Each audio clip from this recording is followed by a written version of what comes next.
The Croglin Grange Vampire story took place after the English Civil War in the 1650s. The story goes such as this: a family with the surname Fisher decided to move to southern England and rented a remote farmstead. There were two brothers and a sister named Cranswell. The summers were quite hot. They decided to sleep with the windows open. During this time period, the building structure was only 1 story high, and near the hallway stood a chapel. Nearby was a small graveyard which once belonged to the Howard family, who were the landowners.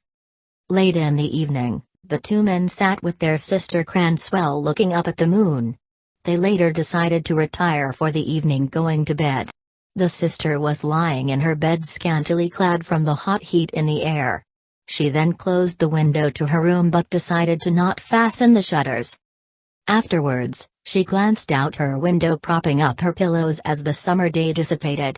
The night engulfed itself onto the evening. However, in Cumbria at midsummer it does not get as dark between sunset and sunrise from being so far north. Sister Cranswell noticed several lights coming from the house which separated the lawn from the small graveyard. After struggling to see, she made out to be a dark shadow moving towards the house, coming closer to her window. After being completely petrified, she couldn't get closer to the window, and it appeared to her a long bony hand which stretched in, turning the window catch. Whatever strange thing this was, it rushed towards her through the window, afterwards biting her neck and forced her onto the ground. She then screamed in terror. Both of her brothers heard the scream, and then battered down the door.